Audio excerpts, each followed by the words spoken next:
Bismillahirrahmanirrahim. Eh, Alhamdulillah hari ini kita bisa bertemu dengan teman lama, namanya Mikdad Hussein.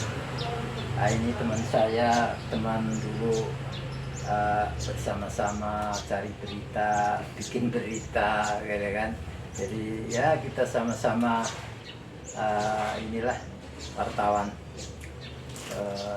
Tetapi namanya Mikdad Hussein ini banyak pengalamannya nih.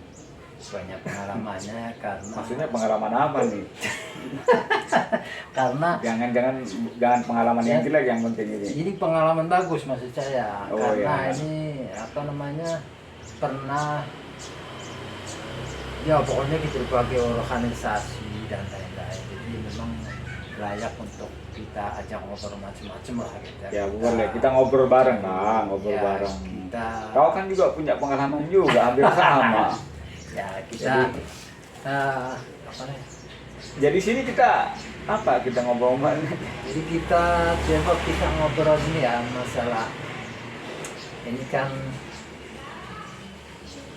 5 hari lagi atau 6 hari lagi ya, ini kan Idul Adha, Ya, kurban. Ini kan berarti banyak orang bicara masalah kurban, banyak orang tentang masalah yang inilah yang ini, padahal itu tiap tahun kita itu ya itu melakukan kurban, tapi umat itu sibuk terus. sibuk terus seperti ya, seperti umpamanya masalah kulit lah, yang inilah ini itu aja. Padahal itu kan nggak terlalu Elementer lah, sahabat cinta. Ya. Itu Ya. gimana tuh dulu kamu ente sebagai lah?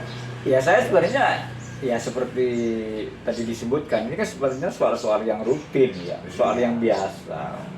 Kurban itu sunnah muakkad bagi orang yang mampu. Perintahnya yang paling populer itu Al-Kautsar, inna Al-Kautsar fasholli li rabbika wanhar, inna saniyaka huwal abtar. Di situ ada ayat kedua itu ada penegasan dan berkorbanlah. Jadi pada ayat kedua ya terutama ya. Jadi pada ayat pertama disebutkan bahwa kita ini mendapatkan nikmat yang luar biasa. Nah kemudian Nabi memang memerintahkan, Nabi tidak pernah meninggalkan ibadah kurban itu. Makanya disebutnya sunnah muakkad. Ya memang kita kadang-kadang sibuk hal-hal yang remeh, apa istilah remeh, cekek ya.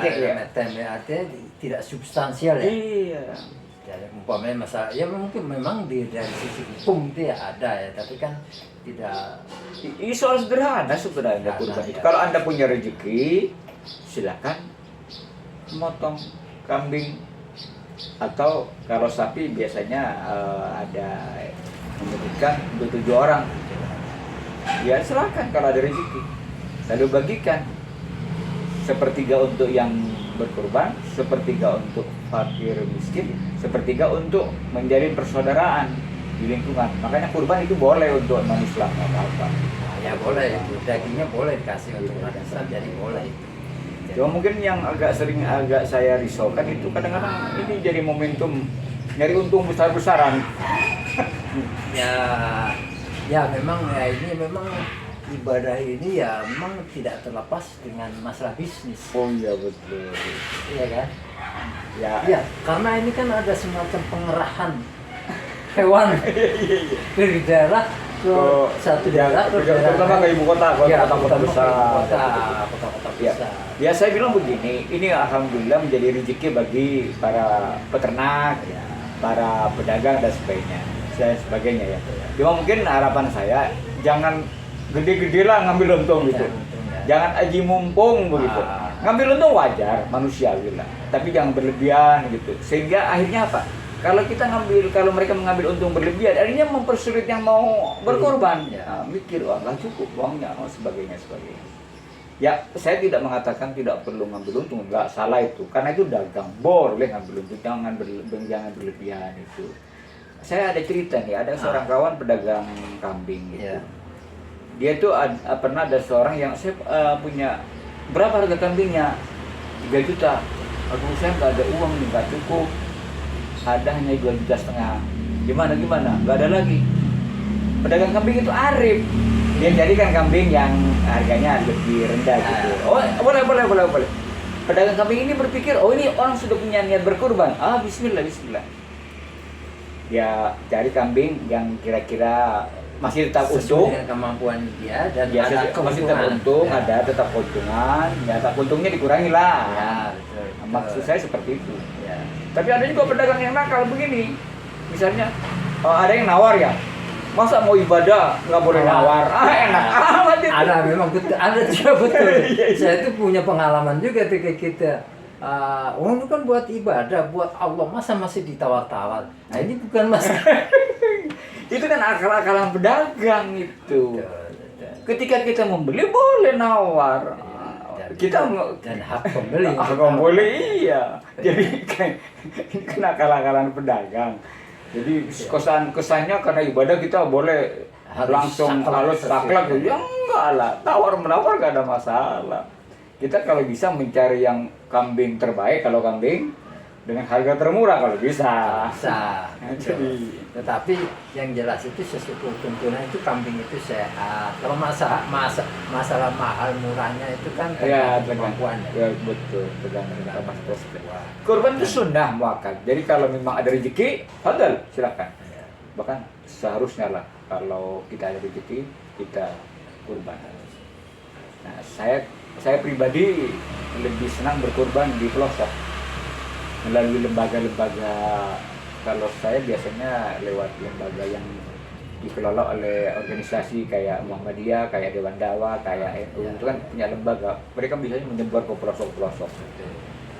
Harganya lebih murah dan sampai kepada mereka yang betul-betul membutuhkan daging. Ya, artinya memang di masyarakat di daerah-daerah tertentu ada yang memang masyarakatnya sangat memerlukan.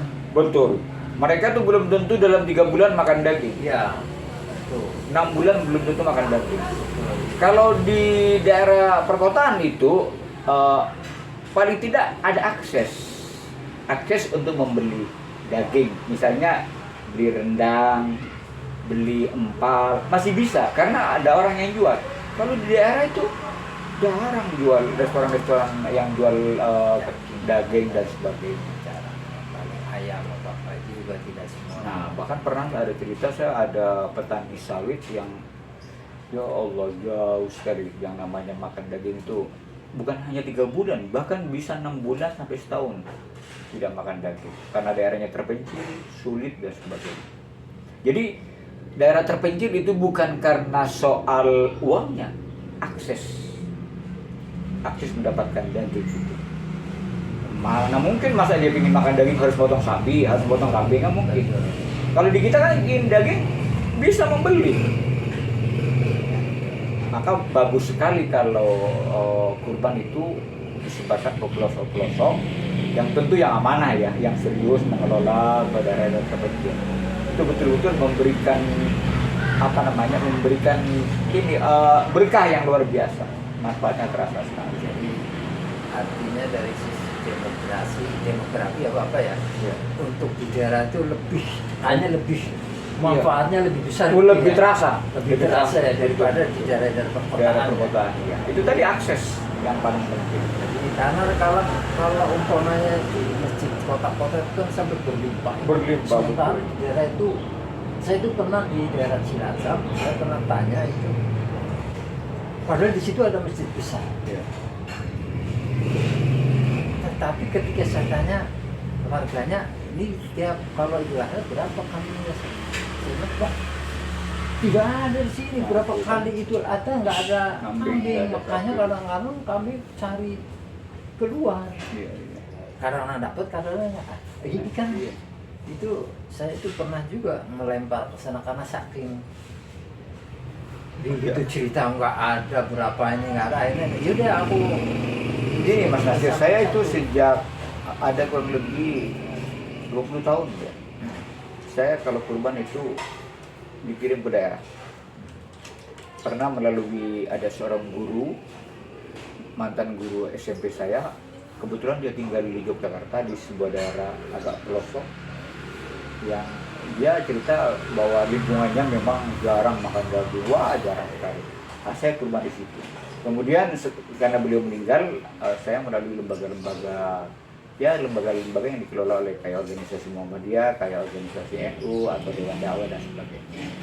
Mereka kan punya instrumen untuk menyalurkan ke berbagai daerah. Jadi itu yang bisa manfaatkan. Yang saya katakanlah lewat itu penyaluran kurban. Artinya ada lembaga resmi lah ya. Ya, lembaga resmi. Dan mereka ada laporannya, ada fotonya, ada CD-nya, Ya, mengirim ada kepada kita. ketika hewan kurban dipotong, ada tokonya, ada laporan itu. Paling tidak mungkin lembaga pesantren Bagus juga tuh pesantren-pesantren di kiri ke sana. Itu kan santrinya Banyak sekali, itu membantu sekali, bagus sekali itu. Saya setuju tuh kurban di pesantren-pesantren, di lembaga-lembaga pendidikan yang ada di pelosok-pelosok itu bagus sekali.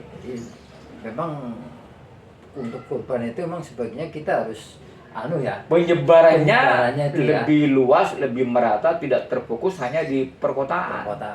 Yang Dan sudah itu, terbiasa makan daging. Ya, betul. Kalau bisa, ya memang itu tergantung dari manajernya lah, manajemen dari lembaga-lembaga itu. Tapi sekarang dengan kemudahan infrastruktur, tersedianya infrastruktur, transportasi sih relatif lebih mudah. Dan satu lagi, kalau misalnya kita di pelosok, misalnya kampung sekali, di sana kambing lebih murah. Ya, karena dengan apa istilahnya peternak ya. Iya, peternak langsung, Iya, peternak. tidak perlu transport, uang biaya transport, Betul. tangan pertama. Betul. Iya. Dan berat hewan itu kemungkinan ya Lebih besar. Iya, Iya. karena dari tangan pertama Iya. belum dipindah dari satu tempat ke tempat yang lain. Iya. Biasanya kan bisa stres hewannya. Jadi intinya gini aja, yang punya rezeki, ayolah berkurban. Kalau bisa disebarkan ke daerah-daerah yang memang membutuhkan, itu aja pesannya barangkali. Jadi lebih baik korban itu di daerah yang sangat Membutuhkan. Itu lebih bagus. Itu lebih bagus, ya. Lebih apa namanya? Lebih optimal lah. Dan manfaatnya mungkin Betul, lebih besar, terasa, ya. lebih terasa, lebih optimal. terasa karena memang mereka betul-betul bisa menikmati itu apa istilah yang itu wanhar itu kan mungkin nilai Betul. nilai situ ya. Ada di sana. Ya sekira ini kalau diteruskan bisa berlama-lama ngobrolnya, tapi ini salah satu Kopi sudah mulai dingin nih. Iya, kopi dingin kita minum lagi apa kita mie goreng apa Indomie rebus kita bisa tambah lagi nanti. Iya. Nah, kita mudah-mudahan bisa ketemu lagi Mas Amin. Mikdan. Iya. Nanti kita ngobrol lagi. Iya. Assalamualaikum warahmatullahi wabarakatuh. Waalaikumsalam warahmatullahi wabarakatuh.